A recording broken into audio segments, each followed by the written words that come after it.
May 1986, Chernobyl, 3 days after the explosion. A Soviet scientist stands before 3 engineers and speaks plainly.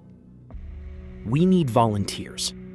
You must dive beneath the destroyed reactor, into radioactive water. Open the valves by hand. If you don't, there will be a second explosion, 10 times more powerful than the first. It will destroy everything within hundreds of kilometers. A pause. You will most likely not survive. 3 men looked at each other and said yes.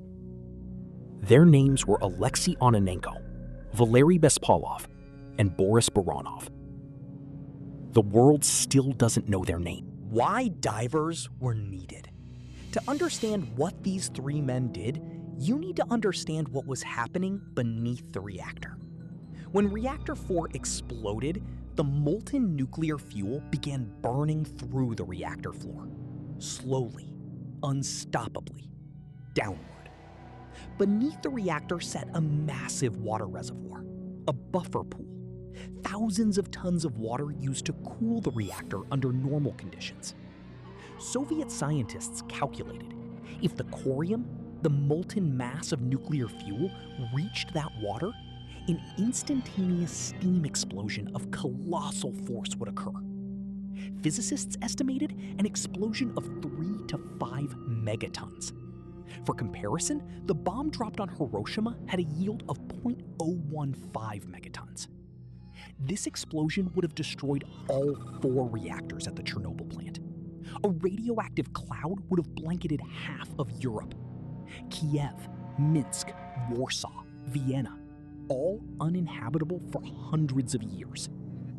The only solution? 3 volunteers. Station management searched for volunteers for several hours.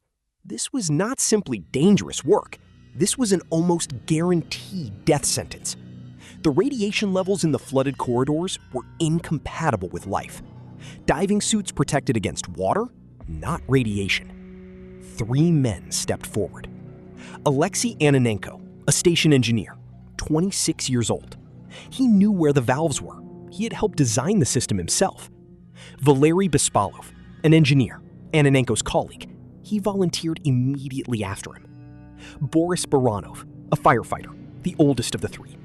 He brought a flashlight, the only source of light in the flooded corridors. Before the dive, they were given wetsuits and dosimeters. The dosimeters were already maxing out before they entered the water. Their colleagues watched in silence. Everyone understood. They were most likely seeing them for the last time. The 3 men entered the water.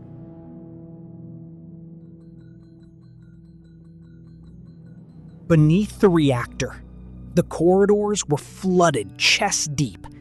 The water was warm, almost hot, dark. Radioactive debris floated through it, fragments, graphite, dust. Baranov's flashlight gave the only beam of light in absolute darkness. Ananenko went first. He knew the way. They moved slowly. Every step could be their last. The floor beneath them was uneven, covered in debris, with invisible obstacles in the dark water. The dosimeters clicked without stopping. The path to the valves took several minutes, but every minute in that water was equal to years of normal radiation exposure. Ananenko found the first valve by touch, turned it, the second, the third. The water began to drain. They turned around and walked back. When the 3 men emerged, they were met with applause. Soviet officials shook their hands. Someone was crying.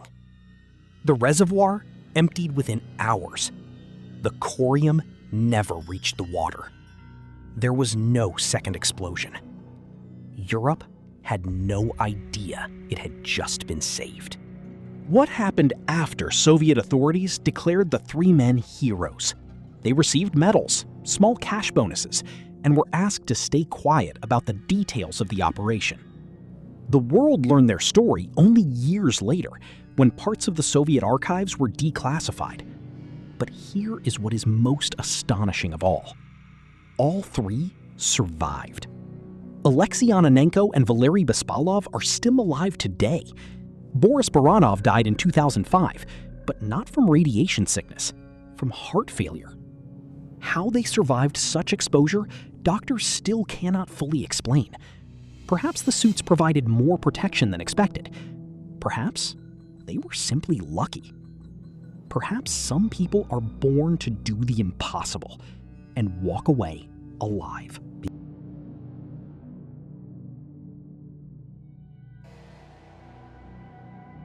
The lesson.